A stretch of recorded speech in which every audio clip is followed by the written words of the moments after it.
Be good. Hey, what's up guys? What's going on? Hope y'all are doing well. Welcome back. So I want to make this brief video about Xavi Simons. I started more or less noticing him when he was at PSG, when he arrived from PSG. I wanted to know why this so-called wonder kid was being let go by Barcelona. And it took a couple of games, including academy games. I saw some youth games where I noticed right away that Barcelona weren't wrong in letting him go. And that's not to say that he's a horrible player. But yeah, there was nothing that made him stand out. There was nothing exceptional in Xavi. Even among the youth players, I even wondered why he was playing. I thought maybe somebody else could play instead of him. I'm sure they got somebody else just as good, right? Or maybe even better than Xavi on the bench.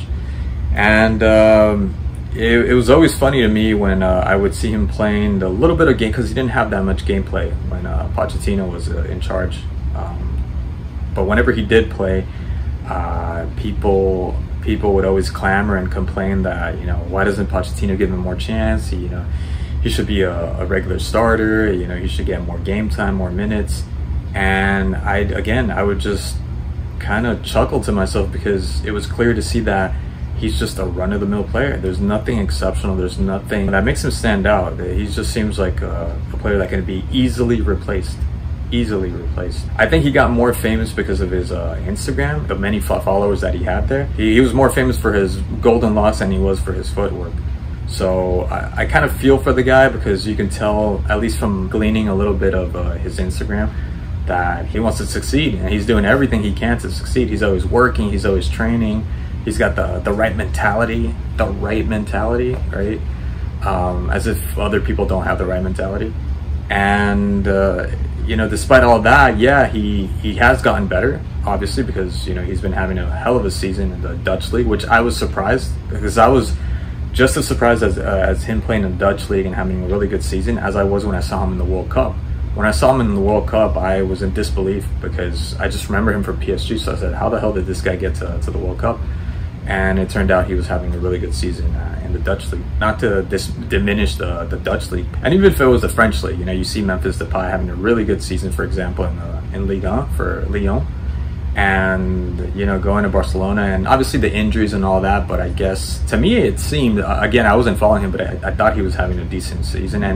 And although he's the one that said he wanted to leave, but it seemed like he was doing a good enough job, and he was going to stay there. And it was just Barcelona that wanted something else. They were going to bring in other players, etc., etc. So I was very much surprised when I saw Xavi Simons play in the World Cup. I saw some highlights, and I noticed that he knows how to hold off the ball really well. He knows how to protect the ball really well. He's very vertical. He staggers a little bit. He seems like he's somewhat clumsy, but he picks himself right up if he's gonna fall or he's almost falling. He risks his body. He's not afraid of getting injured, and that's what I mean. He has a lot of grit, a lot of desire to play. Always getting involved, always trying to involve other players. His passing is, again, these are just highlights, and I don't want to make the same mistake I did with Rafinha, for instance. I was praising Rafinha when I saw his highlights. He seems like a pretty and decent enough player, Xavi Simons. But again, even within the highlights, there's nothing that gives me this overall sense that he's gonna do really well at PSG, or why PSG are risk. I'd call it a risk. Why do you want a player like that back when you could get so many other players? Yeah, he's young. That's the only thing I would say he's got that going for him. But aside from that, there's nothing else. And I don't want to make the mistake also of comparing him with that new signing for Real Madrid, Arda Güler. I've seen some of his highlights, because I've never seen him play, and I think that's all most of us have ever seen are his highlights. And he instills in me a little bit more confidence than Xavi Simons. For whatever reason, it's just something about his play. And this is Real Madrid. I don't even know if he's going to even have minutes to play, if they're going to give him anything, if Ancelotti's going to include him. It seems like he's going to be kind of like a bench player, and he's going to have to transition and go through that whole thing that Rodrigo went through. Unless PSG are taking a year off and don't really care about winning the Champions League, I don't see why you would get this guy, Xavi Simons. As a footballer, I don't think so. I think, because I heard Leipzig is interested in him. I think that's the better choice for him before coming back to PSG or going to any other big club. You know, you might get what happened to Odegaard. I also thought Odegaard was overhyped, and look where he is now. But I think it's also because he's in a team where there's no superstars and it's just the right team for him.